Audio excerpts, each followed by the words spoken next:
자, 화면 나갔습니다. 반도체 이슈가 주류인데 일단 먼저 아웃라인 잡고 그다음에 밑으로 들어가 보도록 하죠.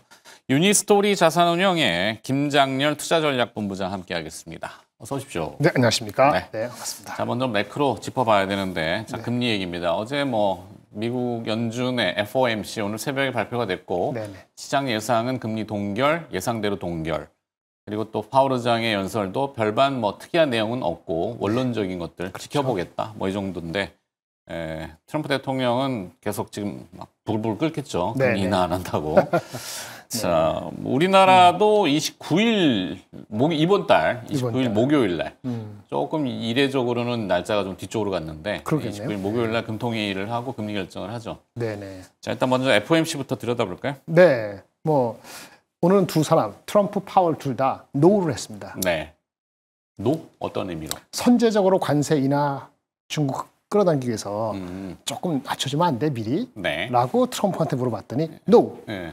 그 다음에 파월한테 금리 인하 빨리 안 해? 이번 달 말고 노! 그러니까 선제적으로 미리 이렇게 가지 않겠다는 얘기죠. 네. 그러니까 협상 아니면 줄다리기 하겠다는 얘기입니다. 그래서 투자자들의 메시지는 기다려 이 얘기입니다. 참을성 있게. 그러면 결국은 그러면 다시 펀더멘트 돌아가야 되는 이슈가 되는 겁니다. 네. 주가는 올랐고 그래서 매크로적인 오늘 이슈는 볼 거 없고 내일 모레 10일이죠. 펜 스위스에서 제노바에서 만난다. 예, 미중 간의 회의를 처음 시작한다는 거니까 2인자라고 표현하는데 베센트와 그렇죠. 그쪽에 부총리 네. 경제 쪽에 그쪽하고 베센트하고 여기 또 누구야? 허리펑? 중국인? 네, 허리펑 맞아요. 네. 이름까지 기억 성함들이 못했어요. 조금 특이해서 그 이상한 얘기 안 하고 바람 불지 말고 좀 조용조용히 했으면 좋겠는데 하여튼 네. 그때까지 기다리는 거죠. 네. 그래서 오늘 내일 움직일 게 없는 겁니다. 매크로적으로는 환율도 미리 왔다 갔다 했고 환율도 1480 내려갈 것 같지만 또 너무 심했네. 1400 근처에서 와서 하라고 눈치 보는 거지 않습니까? 네. 결국은 금리는 미뤄졌고 파월의 그 관세 인하는 할 수도 있는데 그 시간이 걸릴 것 같고 시작한다는 거에 의미 줬으니까 주가를 미리 갖고 그러면 이제 기다려보는 거죠. 네.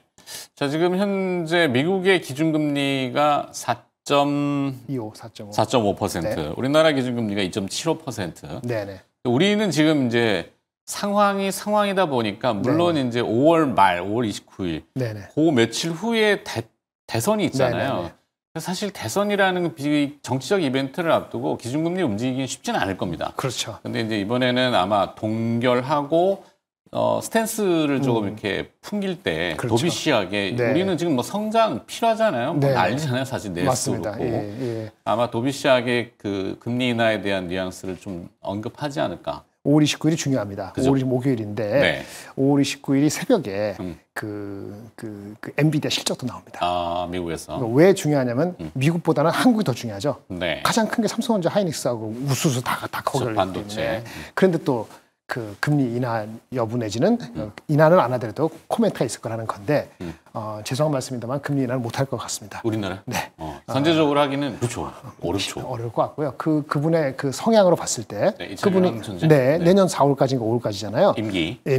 우리도 파월처럼 쫓겨내려 그렇게 못 하겠죠. 그건 아니에요. 네. 그렇다고 좀 안 될 것 같고 네. 요즘은 뭐든지 서투르면 법으로 가더라고요. 그렇죠. 요즘은 법으로 가고 엄청난 법이잖아요. 법이 나와도 또 마음에 안 들면 또 뭐라 그러고. 네. 그러니까 모르겠어요. 어쨌든 간에 그분의 상황에 왔을 때도 그렇고 실질적으로 금리 인하를 할 명분이 없어요. 미국이 네. 금리를 할 수 있다 하겠다 모르겠는데 6월 달이라도 그렇죠. 미국이 금리 인하를 안 하겠다는 식으로 거의 확정적으로 한 거기 때문에 네. 그럼 5월 달에 못 하는 게 맞죠. 그러면 또 한다면은 그러면 환율이 이슈가 됩니다. 그렇죠. 미국과의 금리 격차가 아까 제가 말씀드렸듯이 더 벌어지면 네. 이제 그냥 산술적으로는 달러 강세, 원화 약세는 네. 환율이 또 오를 수 있는 이게 오른다고 떨어진다, 나쁘다, 좋다 할 수는 없지만 좀 부담이죠. 부담이죠. 네. 그래서 아마 못할 것 같고요. 그리고 또 하나는 뭐냐면 금리 인하만 가지고 우리나라의 성장의 잠재력을 높일 수 있느냐 단기적으로 그것도 저는 개인적으로는 조금 의문을 아직 갖고 있습니다. 네. 통화 정책 말고도 재정 정책도 같이 와야 되는데 네. 그는 여야 합의 내지는 뭐 하여튼 여야가 바뀔 수도 있으니까 뭐가 됐든 간에 추진을 해야 되는데 시간이 걸리죠. 그렇죠. 그리고 아시다시피 GDP의 1% 정도의 추경을 했을 때 GDP가 우리가 2,500조 좀 안 됩니다. 네. 2,470조 상당 되는데 성장 거의 없다면 2,470, 2,500조잖아요. 곱하기 1%. 네. 그 얼마입니까? 25조. 25조 하면은 0.3%포인트 올라갈 수 끌어올리는 있다고 합니다. 성장률을. 그러면 어떻게 돼요? 0.6% 올리려면은 2배. 50조를 해야 되잖아요. 네. 그 만만한 게 아니고 그 사실은 어렵죠. 돈 구하기가. 돈 구하기 어렵죠. 네. 딴 데서 빵꾸나니까. 세수가 좀. 그러면 벌써 계산되는 게 맥스 하더라도 0.45%입니다. 네. 그러면 그 우리가 성장률이 0.7%가 내려왔기 때문에 난리를 쳐야지 1% 사수할 수 있다. 이렇게 보이는 건데 그거를 뒤집을 정도가 아마 금통이 가지고 나올 것이냐. 근본적인 다른 문제이기 때문에 쉽지 않다고 보고 너무 기대하지 않으시기 좋을 것 같습니다. 알겠습니다. 제가 기대하는 건 아니고 저도 물론 기대를 할 수 있죠. 시장이. 시장이. 네, 그것 때문에 하면 안 됩니다. 네. 맞습니다. 자, 미국 트럼프 정부가 아까 말씀하신 대로 뭐 노라고 했던 거는 중국과의 네. 그 협상에서 먼저 좀 선제적이라는 거, 네, 손을 내밀 생각은 없다라고 하지만 네, 네. 뭐 풍기는 뒤에서는 또 살살 물과 녹이고 있는 게 그게 이제 또 이제 대표적인 AI, 맞습니다. 인공지능 AI 반도체 수출 통제 정책. 이게 국가별 등급에 따라서 통제 정책이 있었는데 이걸 폐기할 수 있다? 네, 그게 저도 이제 이렇게 동맹국이 있고 적성국이라 표현하는지 하여튼 그게 있고. 뭐 예전에 화이트리스트 뭐. 네, 네. 그리고 중간에 애매한 리스트가 있어요. 네. 근데 그걸 어떻게 몇만 개나 신고하고 뭐 이런 게 있었더라고요. 바이든 정부 때. 네. 근데 너무 복잡하다는 거죠. 아. 근데 이게 우리를 위해서 하는 게 아니고 결국은 자기를 위해서 하는 건데 그렇죠. 일단 폐지하면은 우리한테 더 많이 GPU를 팔 것이냐? 우리한테 한계를 주지 않겠다는 거니까 좋은 네. 것 같아요. 우리가 AI를 사가지고 중소기업들이 뭐 하고 할 때 네. 돈만 있으면 할 수 있는 거잖아요. 그런데 그 반대로 또 뭐 하느냐면 중국은 더 옥죄겠다는 식으로 또 옥죄일 것 같다. 별도로. 네. 이런 식의 얘기가 나와서 오늘 나온 게 아침에 미국장이 끝판에 올라간 게 그게 정당했는지 잘 모르겠어요. 그게 파지티브한 면만 있는 게 아닙니다. 파지티브한 거는 있습니다. 네. 하나. 긍정적인. 네, 뭐가 있냐면 긍정적인 게 뭐냐면 중동 국가가 애매했거든요. 중동이 적성입니까? 동맹입니까? 뭐 애매한. 애매하죠. 네. 그래서 애매하게 처리를 하려고 했었거든요. 트럼프 대통령은 지금 중동 네. 방중을 방중이 아니라 뭐라 그러지? 저도 모르겠네. 하여튼 중동. 그로 가자. 네, 그러니까 그래서 그런지 모르지만 질문하니까 그 중동이나 이런 나라에도 뭐 서버린 AI가 필요한데 네. GPU 어떻게 할 겁니까? 거기도 이렇게 할 겁니까? 하니까 그거 좀 풀어줄 수 있어요. 그러니까 한번 생각해 보거나 아니면 할 수도 있다는 식으로 얘기했어요. 네. 그래서 아까 이 복잡한 거를 단일화하겠다는 것인지 어디를 더 납죽여 줄 것인지 봤을 때는 삼성전자 하이닉스 반도체 입장에서는 긍정적인 코멘트가 중동의 서버린 쪽의 수요를 지금 제재가 아닌 좀 풀어줄 수 있는 것처럼 해석이 되면 긍정적이지만 네. 근데 중국을 더 쪼인다고 하면은 이게 상쇄되잖아요. 네. 그래서 아직 모르겠어요, 정확히. 네, 그렇게 말씀드리겠습니다. 네. 막판에 나와가지고 좀 이게 헷갈릴 수 있는. 네, 그렇습니다. 요즘 뭐 자꾸 뒤집어지기 때문에. 네. 어찌됐건 뭐 시장의 악성으로 좀 들어온 건 아닌 것 같고. 그건 아니죠. 네, 오늘은 좀 네, 그래서 그렇습니다. 마이크로소프트하고 미국의 이제 팔란티어 AI, 뭐 SAP 네. 이런 회사들 AI 투자에 좀 강했던 네. 기업들의 실적 개선의 의미 네. 이렇게 질문이 돼 있는데 어떻게 보시나요? AI 투자, 노 프로블럼. 당분간 문제 없다. 지속해. 그렇죠. AI 칩들 가격 싸지고 있어. 네. 그러니까 그걸 활용해서 우리가 커스터머한테 서비스하는 우리는 괜찮아. 그게 누구죠? 마이크로소프트, 샘.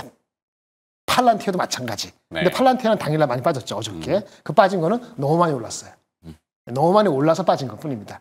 뭐 사실은 그 여러 회사들이 컨설팅하거나 이렇게 소프트웨어 하는 중에서 미국 정부하고 이렇게 관련되면은 캔슬 이게 취소가 될 수 있는데 네. 취소가 안 된 회사가 유일하게 팔란티어예요.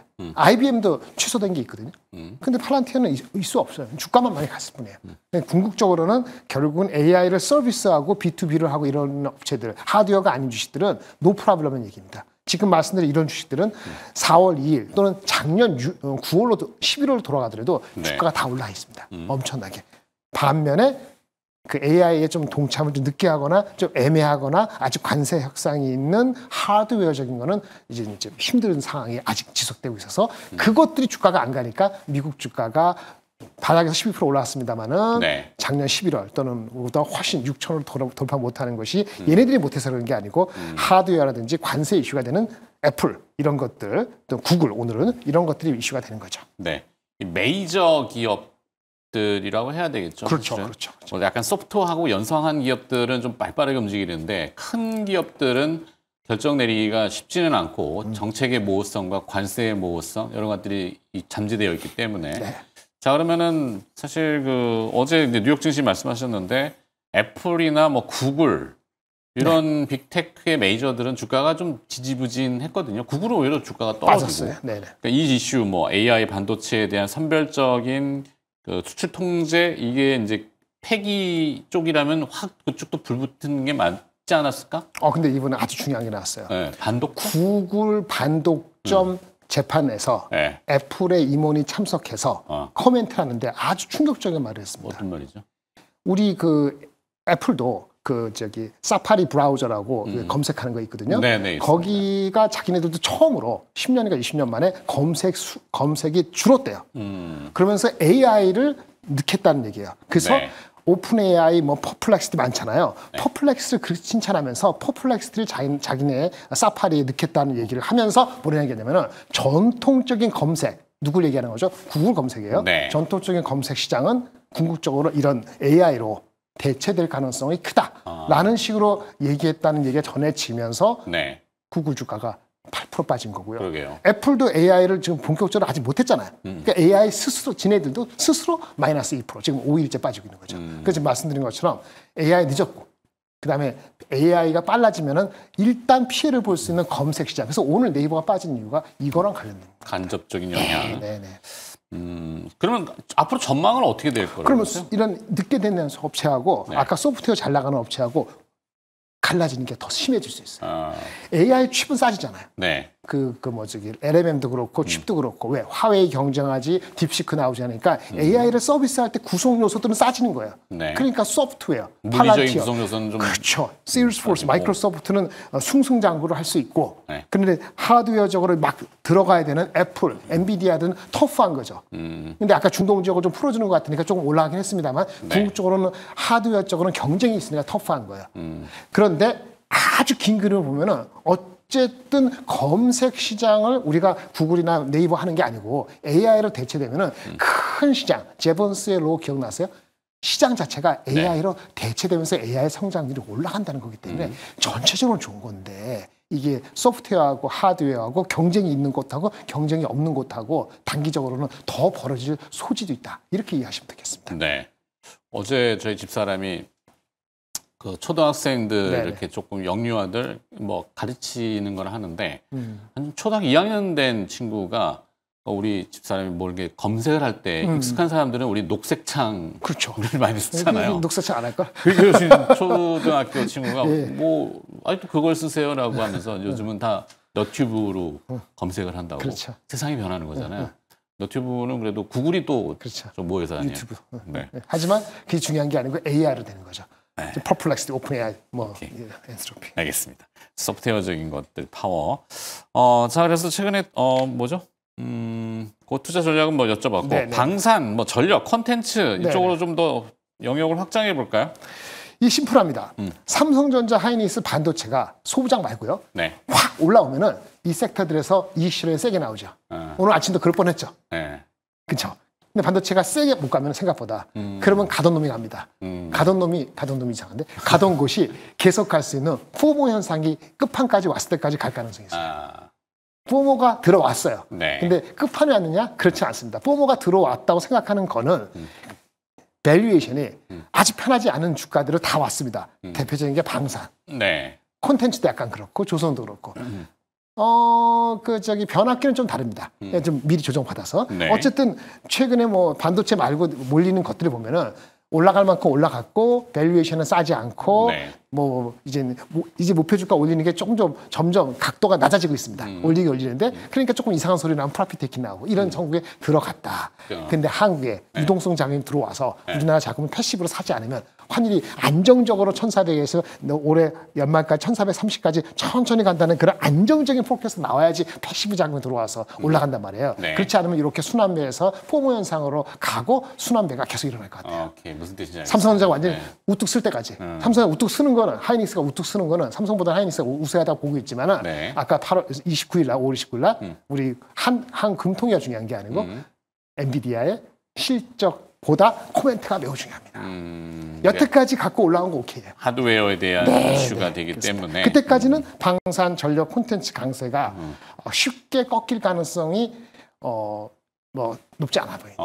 저는 개인적으로. 그렇죠. 시장이 주저앉지 않는다면은 네네. 앞선 코너에서는 오히려 방산 인구에 회자된다고 저희가 표현하잖아요. 인구에 회자된다. 모두 다 동시에 얘기하고 네. 동시에 바라보기 때문에 오히려 좀 부담스럽다 이렇게 했지만 그거는 동감합니다. 부담스러운 거. 그렇죠. 누구나 부담스럽잖아요. 근데 다른 데 갈 데가 없으면 그렇죠. 붙어 있을 가능성이 있어요. 근데 거기에 또 시세가 움직이면은 포머라고 하는 이제 이번에 또 내가 놓치면은 기회를 또 잃을 것 같아라는 조바심. 네네네. 이게 사람 심리를 자극하면은 저기 더 네. 이렇게 뭐 거품이 됐든 뭐가 됐든 모르겠지만 시세가 좀 있을 것 같다.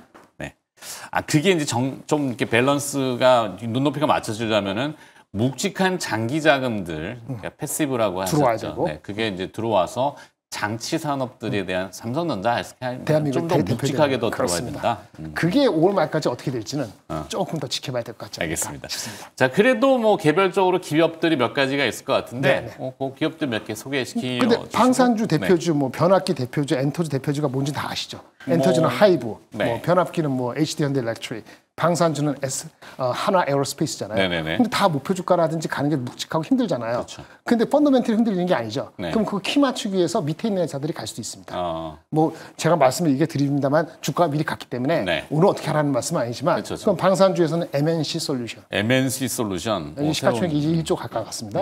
그 다음에 변압기에서는 산일전기. 산일전기. 미국 쪽이고 실적 네. 엄청 좋고 마진 38%입니다. 세 번째 중소 엔터테인먼트 기획해주고 이러는 거 네. 실적 좋고 밸류에이션도 15배밖에 안 되는 노머스. 노머스. 상장된 지 얼마 새로운 안 됩니다. 기업인데. 6개월밖에 안 됐어요. 작년 11월 됐으니까. 네. 이런 것들도 앞에 대장주가 밸류에이션으로 부담스럽다면은 이런 쪽에서의 같이 빠질 때 어떤 누리는 것도 나쁘지 않다라고 보여줘서 말씀드리겠습니다. 앞에 견인차가 강하면은 뒤에 이제 이 견인 효과로 딸려가는 그렇죠. 네, 뭐 낙수 효과가 됐든 아니면 뭐 여러 낙수가 가지 있습니다. 네, 있든 개별 주식에 대해서 몇 가지 소개시켜 주셨습니다. 네. 잘 들었습니다. 네. 자, 최마의 마스다. 오늘 유니스토리 자산운용의 김장렬 투자전략본부장과 함께 여러 가지 얘기를 좀 나눠봤습니다. 고맙습니다. 네, 감사합니다.